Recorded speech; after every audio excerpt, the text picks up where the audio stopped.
Hello and welcome to Best Practices in Technology Media.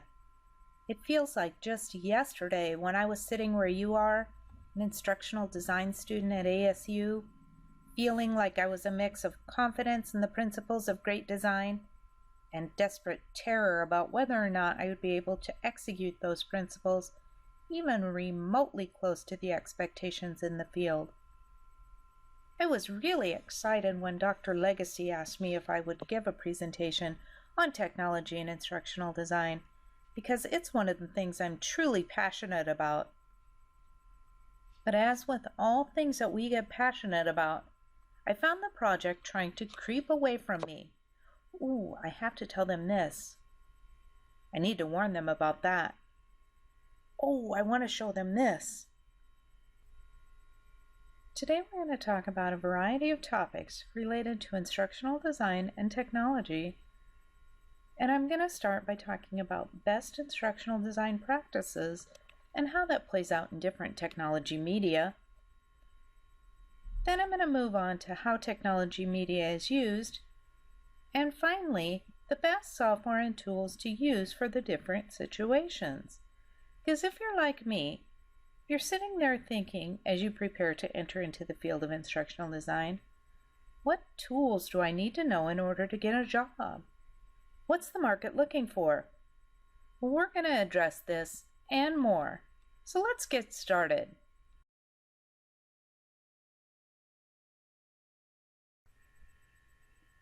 We should all be familiar with best design practices for instructional design. Contrast, repetition, alignment, and proximity. I call these the organizational principles of design, the basics. These are also important principles when using technology in your design process, both in how it interfaces with the learner and how it will be delivered. When you think about the modern learner, what picture do you get in your mind? A learner who's mobile, right?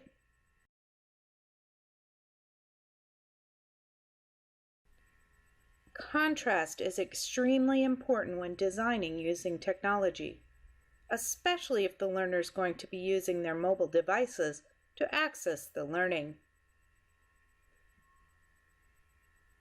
What may show up just fine on a large computer screen may not nearly be as clear on a smaller phone screen. Be sure to incorporate white space, or in the case of this presentation, dark space. You also want to make sure any text on your screen is sized so that the learner is able to see it easily on all types of devices. Another important best practice to include is interaction in technology-based learning. The interaction is what draws the learner in and engages them. Interactions can take many different forms in technology, depending on how you choose to have the learner interface with the content. You may ask them questions that they have to respond to.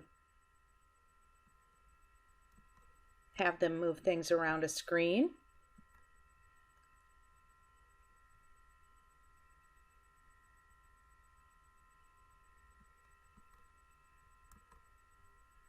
Respond to a discussion board. Even games and gamification, which is very hot in the design world right now.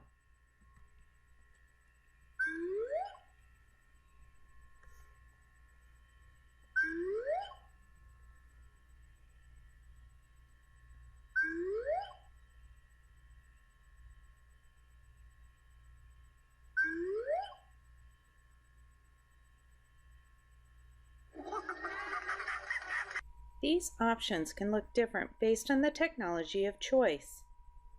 Camtasia offers the opportunity to build in video-based scenarios and interactive quiz options. Storyline 2 from Articulate and Captivate from Adobe offer options to build games using templates, interactive hotspots to explore across the screen, and activities such as drag and drop options. One important element to each of these interactions is to ensure that you build in feedback. Asking for a question or demanding an action, then not providing legitimate feedback when the learner gets it wrong is just as unhelpful in the technological environment as returning a paper with an F on it, but no notes or markings as to why. Here you see an example of a program that was built in Storyline 2, but could also be built in Captivate, that walks the learner through the process of using software in the corporate environment. Select Inventory. Select Distribution. Select Center to Center. Notice that the on-screen instructions are clear, and the actions of the learner not only simulate the real-world performance, but also result in a new response and interaction. Let's look at another example of how it can be used. Scenario-based training allows the learner to participate in simulated events and receive feedback in a non-threatening manner without real-world consequences. Simulations and scenarios can be used in environments of all ages, but the key to successful scenario building is planning. You have to be familiar with various possible outcomes in order to build a more successful tool for your learner. Another interactive option is to include an interactive timeline. For me, history was never one of my favorite subjects, but giving the learner an option to interact with the content by clicking on the timeline provides a more interesting method of delivery than just the straight presentation of facts. Notice how the layout utilizes white space, proximity, and alignment, but also combines multiple fonts. This is another best practice, combining typeface, though there is a method to the madness. Try starting out using the same font and bolding or italicizing for emphasis. As you become more confident, you can begin mixing different fonts.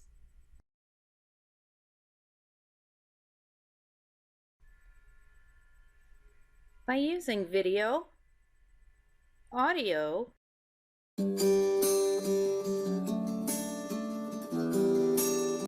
and interactives, you are able to appeal to multiple modalities, reach the visual learner, the audio learner, the kinesthetic learner. Multiple modalities are just as important in andragogy as they are in pedagogy, and the more senses you can appeal to, the better. Is there a one-size-fits-all tried-and-true method? No. You have to assess your content and your learner. However, there are some basics to consider. The most common method for using technology in the instructional design world is interactive software. Here you see Storyline and Captivate. These are the biggest two in the industry, and if you're sitting there wondering, what software do I need to know to get a job in instructional design? These two are it. The user accesses content through a variety of interactions. When you look at how Storyline and Captivate are set up, they look very much like PowerPoint in their layout. Each slide is also put together similarly to PowerPoint in terms of how you add content. Although full disclosure, I'm not a fan of Captivate. Many companies do use this, but my personal perception is that it's much more difficult to work with to create custom effects, and it tends to not play nice in the sandbox with some LMS systems, despite being SCORM compliant.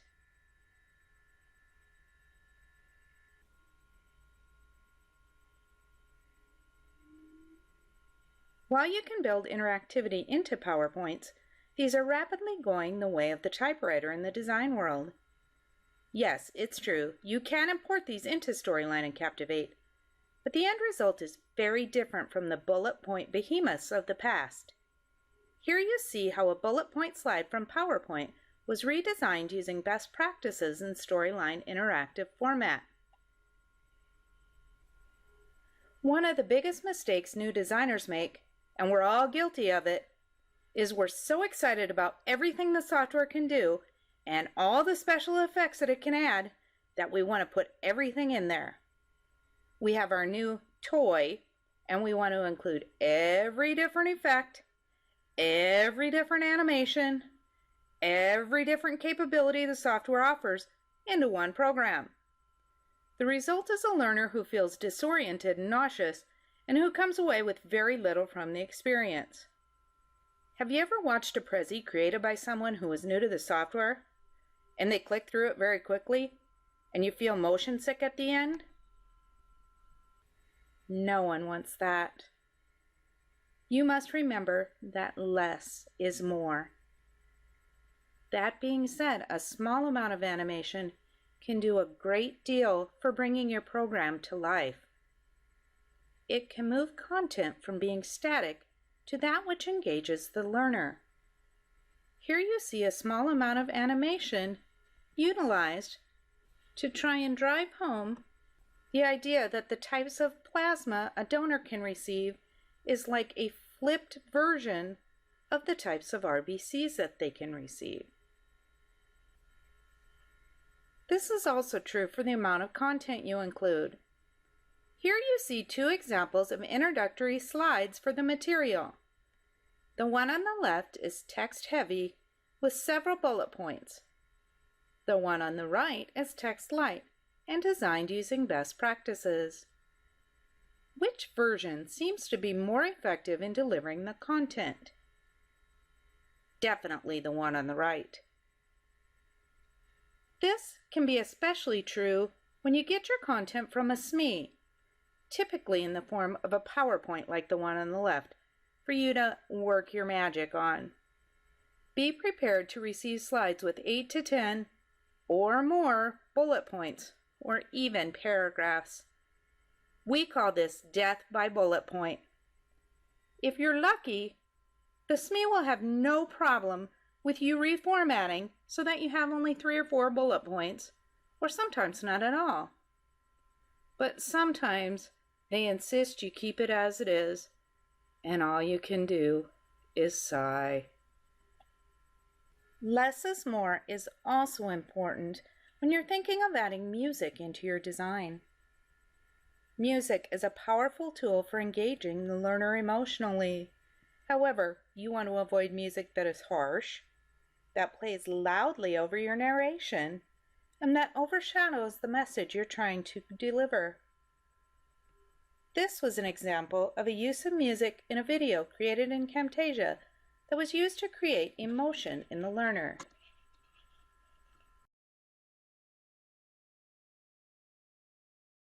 The year is 1968. The first manned aircraft orbits the moon. Boeing introduces the 747. Sgt. Pepper's Lonely Hearts Club Band is the album of the year.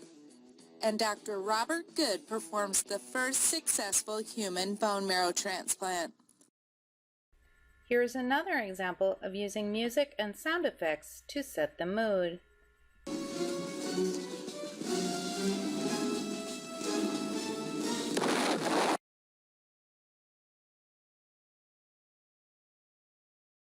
So now you're thinking, okay, I think I get how to use technology in designs, but what software and tools should I use? And which ones are going to be the most beneficial in my quest to be the most awesome techno designer extraordinaire ever? I've talked about some of them. Articulate Storyline 2 and Adobe Captivate are the two biggest ones in the industry. A few places use Lectora, but it's pretty rare. Camtasia is one of the most popular video editing tools, though there are some other ones available. For audio, I recommend learning Audacity. Various LMS systems include social networking, chat, and posting options. Some of the most common ones are Blackboard and Canvas. But if you're looking to add gamification into your program, several LMSs are good for this. Talent LMS is a great one, and it's free. While you can do gamification in Blackboard and Canvas, they are definitely not gamification friendly. I would point out, though, that it is possible to add gaming elements into your programs without going full-blown gamification. Don't forget, too, about the software that helps you add these multimedia elements into your programs. I used Adobe Photoshop Elements, the most basic of Photoshop, to create many of my graphics for animation. Some of my favorite sites to gather media for use in my programs are pixabay.com, which is free, and videoblocks.com. This is a subscription-based site. In addition, elearningbrothers.com offers free templates for use in many of these programs I've mentioned, and they also offer free webinars and how to use many of these in instructional design. I know we've covered a lot today. Technology in instructional design can be a bit overwhelming at times, but it's a powerful tool in successful programs.